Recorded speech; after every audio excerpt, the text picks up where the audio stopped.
Shalom saudaraku dalam Tuhan. Saudara Yonatan Nandar tidak percaya bahwa Alkitab adalah firman Tuhan. Tetapi di lain sisi dia mengatakan bahwa nabinya yaitu Nabi Muhammad dinubuatkan di dalam Alkitab, khususnya dalam Kidung Agung. Nah saudaraku dalam Tuhan, hal ini pun dijawab tuntas oleh seorang apologet Kristen. Dan langsung saja kita lihat videonya. Pastikan tekan tombol like, tombol subscribe, dan share video ini supaya menjadi berkat bagi banyak orang. Zoomnya siapa itu? Si Nander itu, Kak. Lucu kali nih kalau dihubungkan dengan nabi-nabi yang datang dari Arab sana. Hai putri-putri Yerusalem. Masalahnya apakah nabi mereka itu adalah putri? Kidung Agung pasal 7 aja ya. Ini kalau yang Matius 7 ayat ke-22 itu tidak relevan. Betapa cantik, betapa jelita engkau, hai tercinta di atas segala yang disenangi. Sosok tubuhmu seumpama pohon kurma, dan buat dadamu adalah gugusannya. Kataku, aku ingin meremas memegangnya. Itu loh kok ketawa? Loh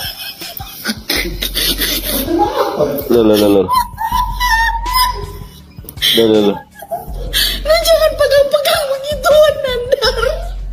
Aduh. Lu jangan pegang begituan. Betapa ibaratnya kalau ngomong gitu gini ya.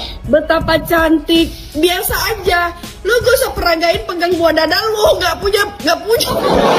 Mengenai Kidung Agung pasal 5 ayat ke-16, jujur sampai detik ini tidak ada satu orang Kristen pun, tidak ada satu orang otan pun yang berani berdiskusi untuk mengungkap fakta kebenaran Nabi Muhammad di dalam Kidung Agung pasal 5 ayat ke-16. Terima kasih saya ucapkan karena ini videonya bisa disetik ya, biasanya tidak bisa. Nah, Kidung Agung pasal 5 ayat ke-16 itu sebetulnya mengidentifikasi ada rentetan-rentetan di ayat-ayat sebelumnya yang merujuk kepada Nabi Muhammad SAW. Contoh Kidung Agung pasal 5 ayat ke-10. Daud cahre atom dagul merbaba. Kekasihku kulitnya putih bersih kemerah-merahan membawa 10.000 orang.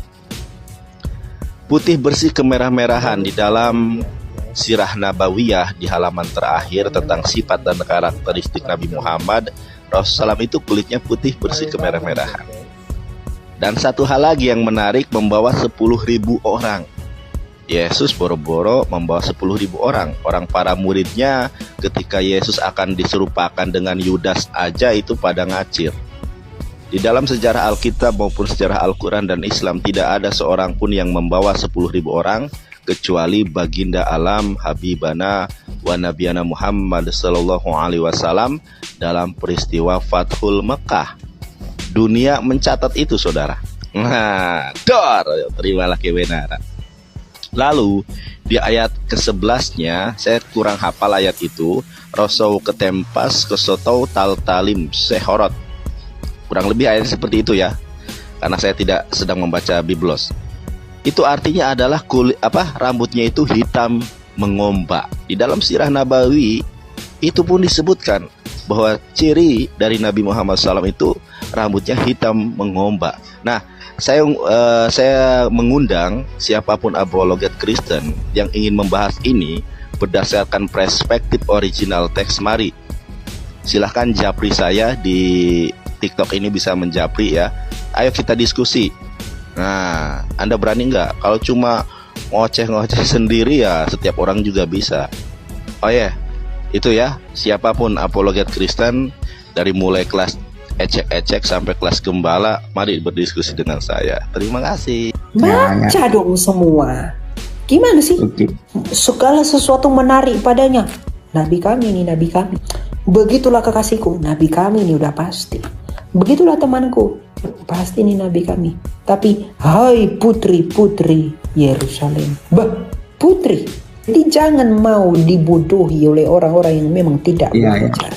Mereka hanya mencomot-comot saja tanpa baca cara lengkap. Belum tentu ini menunjukkan kepada seorang nabi atau Nabi Muhammad, itu nggak ada kaitannya. Sedangkan Allah itu anak, itu bisa berbicara dengan Bapa.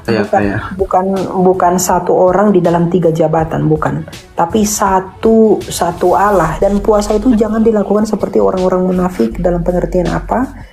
Jadi Jangan terlalu menganggap dirimu sudah hebat karena tunda-tunda makan. Di gereja saya itu nggak pernah ada pembahasan mengenai puasa. Yang berbeda itu belum tentu bertentangan. Tapi kalau dua hal yang bertentangan, kontradiksi sudah pasti berbeda. Di kitab Kidung Agung ini kak, Kidung Agung kan kitab nyanyi. Terus di sini ada kayak disebutkan ciri-ciri seseorang itu kayak kulitnya sawo matang gitu kan, dia memiliki pasukan laksa-laksa. Terus gini, nah di dalam Alkitab yang punya sifat itu siapa kak? Itu tujuan nggak karena Saya gini tahu kak, itu kan? maksudnya apa. Iya, aku gini kan, aku pernah lewat gitu kayak zoomnya siapa itu si Nander itu kak. Nah jadi kayak Bro. nah, Gini. Pengalaman saya sangat disayangkan ya, tahun 2021 itu video rekaman record video antara Nandar ini personal sebenarnya. Dia sempat meyakinkan si itu Yitzhak. Yitzhak ini kan dari Yahudi ya. Ya walaupun banyak yang mengira dia itu Samaritan. Sekarang saya dengar isu-isunya dia sudah ateis. Nggak tahu gimana ceritanya. Tapi dia pun sempat membahas itu. Gimana? Jadi baptis si Yitzhak itu sama Saya kurang tahu itu. Saya kurang tahu. Tapi si Yitzhak ini menjawab begini. Kalau seandainya alasannya kulitnya cerah, putih, bersinar, digambarkan seperti Nabi Muhammad, orang Korea sana warnanya putih-putih kok mukanya. Apakah itu menggenapi Kidung 5? Enggak kan, karena itu sifatnya adalah sifat yang umum. Jadi belum tentu ini menunjukkan kepada seorang nabi atau Nabi Muhammad, itu enggak ada kaitannya. Silakan Mas Elia. Lagi pula gini, lucu kali nih kalau dihubungkan dengan nabi-nabi yang datang dari Arab sana. Kita buka dulu dalam Kidung Agung 5 ayat 16. Tahunya kau perikopnya ini apa, Petrus? Namamu si Petrus. Tahunya kau ini tentang apa, Petrus? tentang Ini tentang apa? Pujian, coba dengar. Iya. Pujian pengantin perempuan untuk pengantin laki-laki. Ya. Ayat 16 dikatakan, perkataan mulutnya manis semata-mata, segala sesuatu padanya menarik. Begitulah kekasihku, begitulah temanku. Hai putri-putri Yerusalem. Masalahnya, apakah nabi mereka itu adalah putri Yerusalem? Baca dong semua. Gimana sih? Perkataan mulutnya manis, cocok katanya. Segala sesuatu menarik padanya. Nabi kami ini, nabi kami. Begitulah kekasihku, nabi kami ini udah pasti. Begitulah temanku, pasti ini nabi kami. Tapi hai putri-putri Yerusalem. Putri, bukan putra. Nggak kaget kau sama ayat itu. Jadi jangan mau dibodohi oleh orang-orang yang memang tidak belajar. Mereka hanya mencomot-comot saja tanpa baca cara lengkap. Ya sih, keren. Iya ya kak. Baca semua. Oke, gitu ya. Siap. Oke kak. Iya. Satu lagi boleh, satu lagi. Kenapa? Satu lagi kak, terakhir. Memang belum baca sampai ke Wahyu kak. Di Wahyu itu kan entah lupa aku di mana ditulis yang dua orang yang duduk di tahta Allah itu ada hubungannya sama Henok sama Eli kak. Eli. Dua duduk di tahta, dua yang duduk di tahta atau dua saksi Allah? Oh iya, yang itu dua saksi Allah itu kak. Dua saksi Allah itu Henok dan Elia, karena mereka yang belum mati. Nanti mereka akan datang di akhir zaman sebagai nabi Allah, karena mereka harus mengalami kematian kan? Iya. Gitu. Oke. Pemahaman saya itu Tritunggal itu seperti misalnya kehidupan sehari-hari kita di rumah, kita disebut anak. Enggak. Terus Udah salah. saya jelaskan dulu kak, Tritunggal itu seperti begitu dulu. Apakah berkaitan nggak? Kalau di rumah itu kita disebut anak, kalau di sekolah itu disebut siswa, tapi masih diri kita nih. Terus misalnya saya bermain bola nih, saya disebut pemain, tapi masih diri saya. Nah, Tritunggal seperti itu, begitu nggak kak? Itu paham. Kamu lihat dulu, itu paham modalisme. Jadi itu hanya satu pribadi tapi dengan 3 jabatan. Oke lah. Kalau di rumah kamu anak, di kantor di sekolah sebagai siswa, tapi masih diri saya. Ya, Mbak, coba dengarkan dulu. Kamu di rumah sebagai anak, di sekolah sebagai siswa, di kantor sebagai direktur. Tetap satu orang tapi 3 jabatan, betul ya? Nah, Iya. pertanyaannya, bisakah direkturanmu berbicara dengan kesiswaanmu? Tidak bisa, karena kamu hanya satu orang. Iya. Jadi kamu, sedangkan Allah itu anak, itu bisa berbicara dengan Bapa. Jadi analogi itu salah. Salah ya kayak. Bukan satu orang di dalam 3 jabatan, bukan. Tapi satu Allah di dalam 3 pribadi. Satu Allah dalam 3 pribadi. Oh siap Kak, siap. Terus yang kedua Kak, yang kedua ini terkait dengan hal berpuasa. Iya. Hal berpuasa ini ada 2 pertanyaan lagi Kak. Yang pertama itu, kalau di Muslim itu kan biasanya kalau puasa ada sahur sama buka. Kalau di Kristen itu ada bahasanya nggak, atau ada istilahnya kalau buka atau sahur itu ada bahasanya nggak Kak? Nggak ada ya, lebih kepada ya sama saja buka mengakhiri puasa. Tapi puasa kita bukan seperti puasa Muslim. Ya, puasa Muslim itu kan tidak ada di dalam kitab suci kita. Puasa kita itu banyak teladannya, dan tujuan kita berpuasa itu bro, itu bukan untuk menunda makan saja. Tujuan kita berpuasa itu adalah untuk mencari hadirat Allah, mencari kemuliaan Allah, merendahkan diri.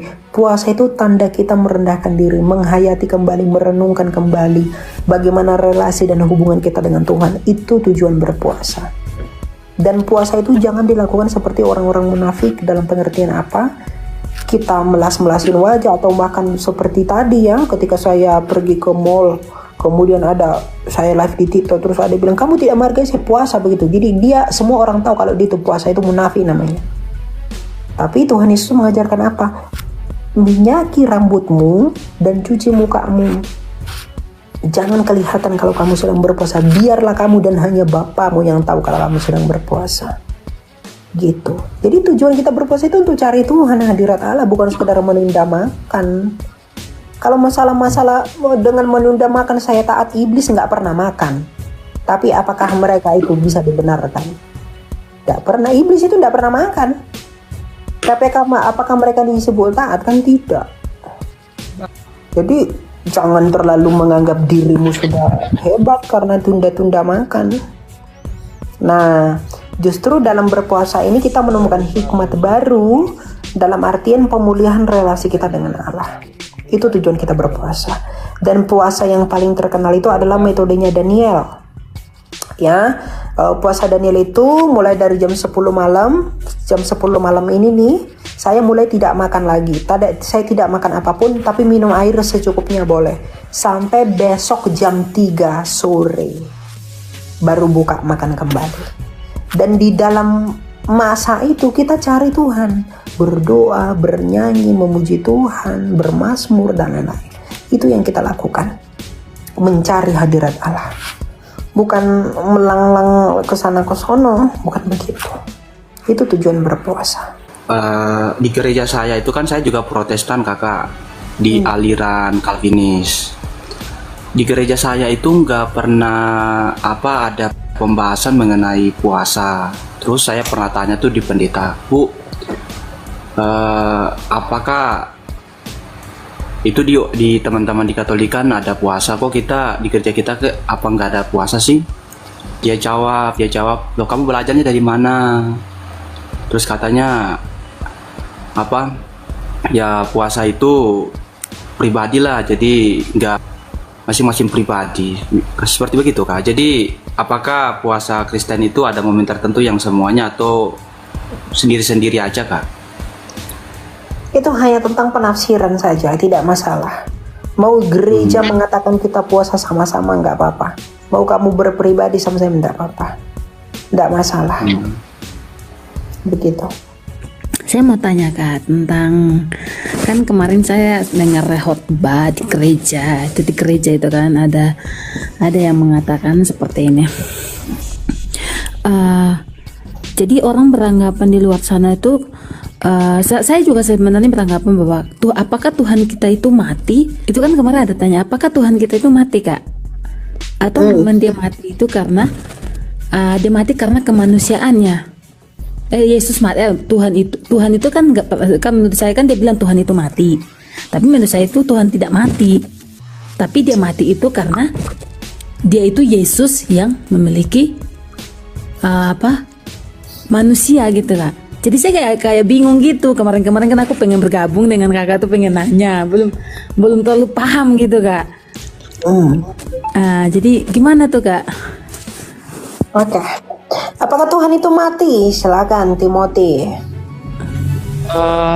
Untuk mudah menjawab itu, 25 Desember punya Alkitab nggak? Saat ini pegang Alkitab. Ya udah, coba baca 1 Petrus 3:18. Ini pegang Alkitab. 1 Petrus pasal 3 ayat 18. Oke.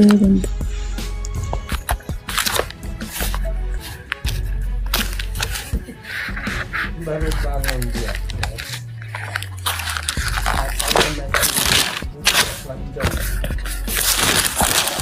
Baru bangun dia. Halo. Sudah Bu? Ya udah baca. Satu Petrus 3 ayat 18 ya. Oke. Bentar ya.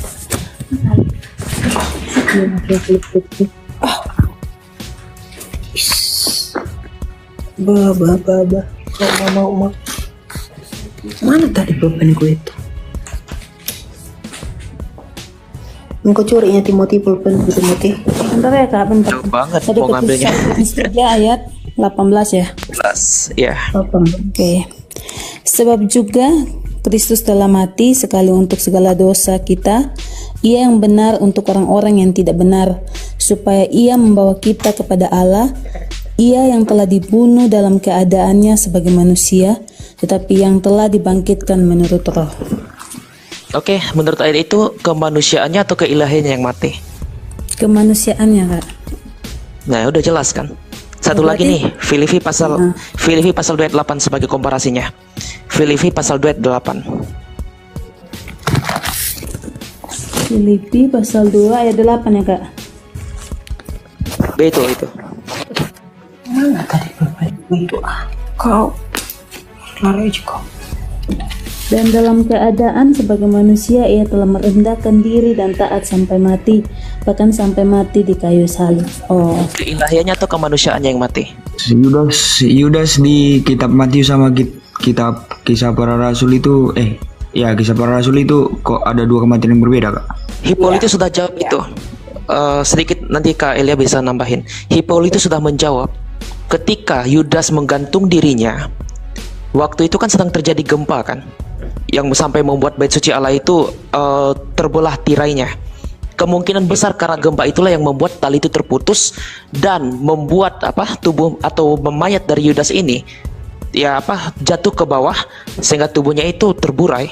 Jadi itu masuk akal kalau kita komparasikan antara Kisah Para Rasul dan juga peristiwa yang ada dalam Injil. Jadi dia memang digantung, tapi karena talinya itu putus, ya seperti itu. Oh, berarti bukannya beda penulisan ya Kak? Bukannya karena Enggak. ini ditulis Bapak gereja udah jawab itu. Enggak. Bapak gereja udah jawab itu. Itu jawaban fullnya itu ada di mana Kak? Bukan begitu. Itu lebih ke penalaran aja sih. Gini bro, berbeda itu belum tentu bertentangan. Kadang kita tidak tahu membedakan, hanya memberitakan satu dan memberitakan hanya satu. Kadang kita nggak bisa bedakan itu. Hanya memberitakan satu dan memberitakan hanya satu. Nah, dalam Matius 27 ayat 5 dikatakan, maka ia pun melemparkan uang perak itu ke dalam bait suci, lalu pergi dari situ dan menggantung diri. Ya. Kisah 1 ayat 18. Yudas ini telah membeli seberang tanah dengan upah kejahatannya, lalu ia jatuh terkelungkup dan perutnya terbelah sehingga semua isinya perut tertumpah keluar. Ini merujuk kepada timeline yang berbeda, bukan pada timeline yang sama. Ini berbeda bro, tapi tidak bertentangan. Jadi ketika dia menggantung diri, tadi Timothy sudah katakan, sudah dijawab juga oleh Hippolytus, Bapak gereja, ketika dia gantung diri, mengikatkan leher yang pada tali itu, kemudian ada gempa bumi, dia jatuh, maka perutnya terburai. Jadi penulis Matius, Rasul Matius, itu menuliskan ketika dia menggantung dirinya. Tetapi Lukas yang menuliskan Kisah Rasul ini, dia mendeskripsikan setelah itu. yaitu kematiannya ketika dia jatuh ke bawah dan dia terburai. Jadi itu tentang timeline, bukan sesuatu yang bertentangan. Jadi bedakan sesuatu, dua hal yang berbeda itu belum tentu bertentangan. Tapi kalau dua hal yang bertentangan, kontradiksi sudah pasti berbeda. Begitu. Oh gitu ya. Ada satu lagi Kak, boleh Kak? Silakan. Nah ini Kak. Baik, Salam Tuhan, videonya kita sudah simak apa yang dibicarakan oleh Nandar dan juga apologet Kristen di video tadi, ya, mengenai apa yang disampaikan oleh Nandar bahwa nabinya dinubuatkan di dalam Alkitab. Namun Yonatan Nandar ini tidak percaya kalau Alkitab adalah firman Tuhan, ya. Jadi ini sungguh hal yang cukup aneh, ya. Bagaimana Yonatan Nandar percaya bahwa nabinya dia dinubuatkan di dalam Alkitab, sementara dia tidak percaya bahwa nabinya itu ada di dalam Alkitab, ya. Dia tidak percaya kalau Alkitab adalah firman Tuhan. Ini sungguh hal yang cukup tidak masuk akal, saya katakan, ya. Kalau kita bertanya ke Nandar, apakah dia percaya bahwa Alkitab berisi firman Tuhan, pesan-pesan Tuhan bagi orang percaya, maka dia tidak percaya hal itu, karena dia bukan agama Kristen dan dia punya kitab sendiri yang dia percaya sebagai firman Tuhan. Tapi kok aneh, ya, kenapa kemudian dia mengatakan bahwa di dalam Alkitab nabinya dinubuatkan gitu loh. Ya, harusnya di kitabnya dia mengatakan hal itu, bahwa di kitabnya dia itu ya nabinya dinubuatkan, bukan di kitab orang Kristen, bukan di Alkitab gitulah, ya. Itu sangat tidak nyambung, saudara dalam Tuhan, nah.